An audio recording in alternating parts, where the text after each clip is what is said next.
Hello friends, नमस्कार। मैं हूं भरत। अपनी यूट्यूब चैनल पर मैथ्स रीजनिंग और बीजा विषय पण शामिल है। हाल में आपने मैथ्सनो अभ्यास रनिंग है, तो चलो मित्रों आपने मैथ्सना नवा टॉपिक विषय चर्चा करीशुं।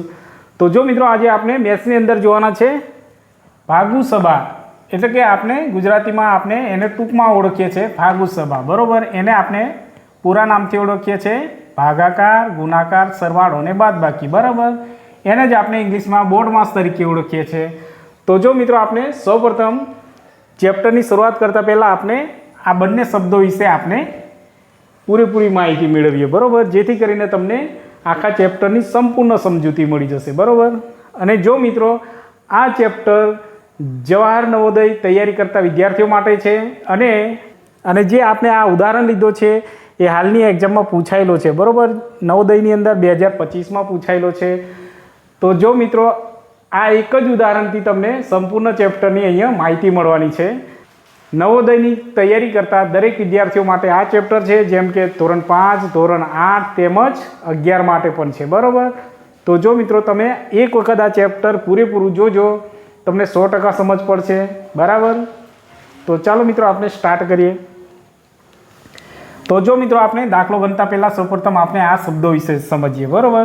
सर्वप्रथम आपने गुजराती पण शीखवाना छे अने अंग्रेजी पण, बरोबर। तो सर्वप्रथम आपने अंग्रेजी शब्द विषे अंग्रेजी शब्दोनी समजूती मेळवीए, बरोबर। बोर्ड मास एटले शुं, आ माहिती पण आपना माटे खूब ज उपयोगी छे, तो आ माहिती पण आपने मेळवी ज जोईए, बरोबर। तो चालो आपने बोर्ड मास एटले शुं, तो सर्वप्रथम बी, तो बी नो मतलब शुं थाय छे? बी नो मतलब थशे ब्रेकेट, बराबर। शुं थशे? ब्रेकेट।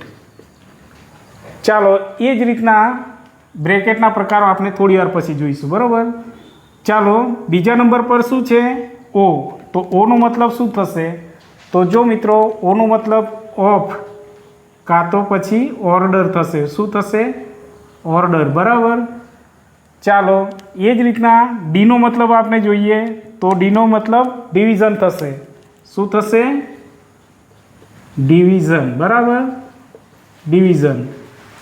चालो ए ज रीतना एम नो मतलब, तो एम नो मतलब शुं थशे? मल्टीप्लिकेशन, बराबर। तो अहींया लखीशुं आपणे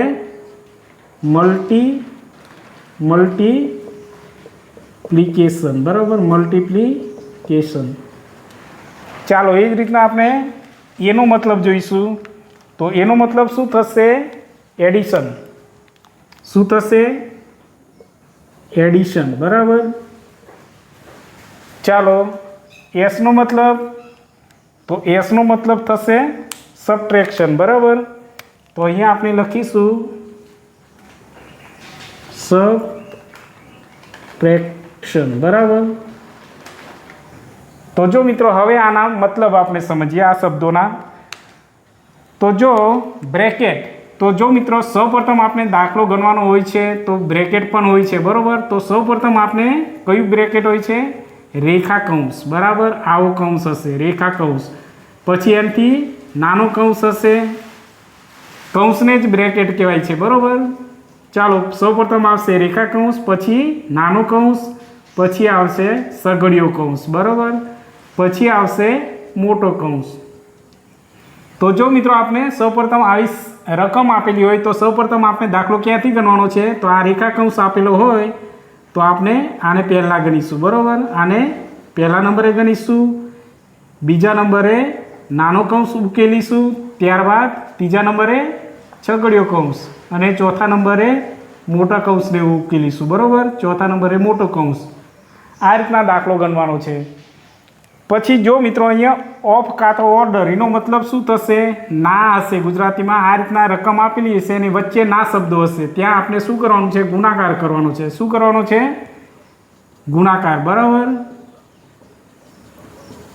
त्यां गुणाकारनुं चिन्ह आपेલું ना होय, गुणाकार करवानो छे, बराबर। चालो अहींया डिविजन, डिविजननो मतलब शुं थशे मित्रों? तो डिविजननो मतलब भागाकार, बराबर। शुं थशे? भागाकार करवानो। त्यारबाद मल्टीप्लिकेशन, मल्टीप्लिकेशननो मतलब शुं थशे? तो गुणाकार। अहींया आपणे शुं करवानुं छे? गुणाकार करवानो छे, बराबर। एनो मतलब गुणाकार थशे, बराबर। चालो एडिशन, तो एडिशननो मतलब शुं थशे? तो एडिशन एटले उमेरवुं। સરવાળો, બરાબર, સરવાળો. ત્યારબાદ સબટ્રેક્શન એટલે બાદબાકી કરવાની છે, બરાબર. જો મિત્રો અહીંયા બાદબાકી થશે આ રીતના, તો અહીંયા બાદબાકી કરવાની છે. તો જો મિત્રો અહીંયા આપણે આ નિયમ મુજબ જોઈએ તો બોર્ડ માસની અંદર સૌપ્રથમ આપણે કૌંસની અંદર રહેલી સંખ્યા પહેલી ઉકેલવાની છે. પહેલો રેખા કૌંસ, પછી બીજા નંબરે નાનો કૌંસ, ત્રીજા નંબરે સગડિયો કૌંસ, ચોથા નંબરે મોટો કૌંસ. ત્યારબાદ જો રકમની અંદર ના કાં તો ઓર્ડર ઓફ એવો શબ્દ હોય ત્યાં આપણે ગુણાકાર કરવાનો છે. ડિવિઝન એટલે ભાગાકાર, મલ્ટિપ્લિકેશન એટલે ગુણાકાર, એડિશન એટલે સરવાળો, સબટ્રેક્શન એટલે માઇનસ, બરાબર. તો જો મિત્રો અહીંયા આપણે સૌપ્રથમ શું છે, ભાગુ સબા. તો જો મિત્રો પહેલો આપણે ભાગાકાર કરવાનો છે રકમની અંદર.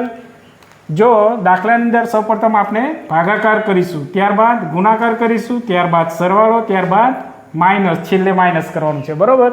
આ નિયમ આધારે આપણે દાખલો ગણવાનો છે. તો ચાલો મિત્રો આપણે દાખલો ગણીશું એટલે સૌથી વધુ ખ્યાલ આવી જશે, બરાબર. તો ચાલો મિત્રો આપણે આગળ જે બોર્ડ માસના નિયમ જોયા છે એ પ્રમાણે આપણે દાખલો જોઈશું. તો જો મિત્રો અહીંયા રકમ આપી છે 8 માઇનસ મોટો કૌંસ, 18 માઇનસ છગડીયો કૌંસ, 16 માઇનસ નાના કૌંસની અંદર 5 માઇનસ 4 માઇનસ 1. અહીંયા રેખા કૌંસ છે. જો મિત્રો અહીંયા આ રેખા કૌંસ આ બંનેને લાગુ પડશે, બરાબર. પછી કૌંસ પૂરો, છગડીયો કૌંસ અને મોટો કૌંસ પૂરો, બરાબર. તો જો મિત્રો અહીંયા આપણે બ્રેકેટમાં શું કીધું છે, સૌપ્રથમ કયો નાના કૌંસનો આપણે ઉપયોગ કરવાનો છે, બરાબર. તો જો મિત્રો જેનો આપણે ઉપયોગ કરવાનો છે તેનો જ આપણે સૌપ્રથમ ક્રમવાઇઝ ગણવાનું છે, બરાબર. બાકીની રકમ આપણે એમને એમ લખતા જઈશું, બરાબર. તો ચાલો હવે અહીંયા આપણે જોઈએ તો આ રેખા કૌંસ છે, બરાબર. તો આને આપણે સૌપ્રથમ ગણતરી કરવી પડશે. તો બાકીની રકમ આપણે એમને એમ લખી દઈશું, બરાબર, એમને એમ. ચાલો અહીંયા 8 છે તો એને એમને રહેવા દઈએ. સૌપ્રથમ ચાલો અહીંયા મોટા કૌંસની અંદર 18 માઇનસ છગડિયા કૌંસની અંદર 16 માઇનસ જો મિત્રો નાના કૌંસની અંદર હવે 4માંથી આપણે 1 બાદ કરીએ તો કેટલા રહેશે? ચાલો અહીંયા 5ના 5 લખીશું, માઇનસ છે એટલે માઇનસ કરી દઈશું. ચાલો 4માંથી 1 માઇનસ કરીએ તો 3 રહેશે, બરાબર. ચાલો આ કૌંસનો સોલ્વ થઈ ગયો, બરાબર. ચાલો હવે આપણે નાના કૌંસની અંદર આવી ગઈએ. અહીંયા છગડીયો કૌંસ, અહીંયા મોટો કૌંસ, બરાબર. ચાલો હવે શું કીધું છે, બીજા નંબર પર આપણે નાના કૌંસનો ઉપયોગ કરવાનો છે, એટલે કે આની ગણતરી કરીશું, બરાબર. બાકીની રકમ આપણે એમને રહેવા દેવાની છે, બરાબર, એમને લખવાની છે. ચાલો અહીંયા 8 એમને લખીશું. ચાલો અહીંયા 18 પણ એમને લખીશું, માઇનસ 16. ચાલો અહીંયા માઇનસ છે એટલે માઇનસ લખીશું. જો મિત્રો અહીંયા માઇનસ છે તો 5માંથી 3 બાદ કરીએ તો કેટલા રહેશે? તો 2, બરાબર. ચાલો અહીંયા નાનો કૌંસ હવે નીકળી જશે, હવે રહેશે છગડીયો કૌંસ, બરાબર, અને મોટો કૌંસ. ચાલો હવે શું કરવાનું છે, તો છગડીયા કૌંસની અંદર છે એને આપણે ગણતરી કરવાની, એટલે આની અંદર, બરાબર.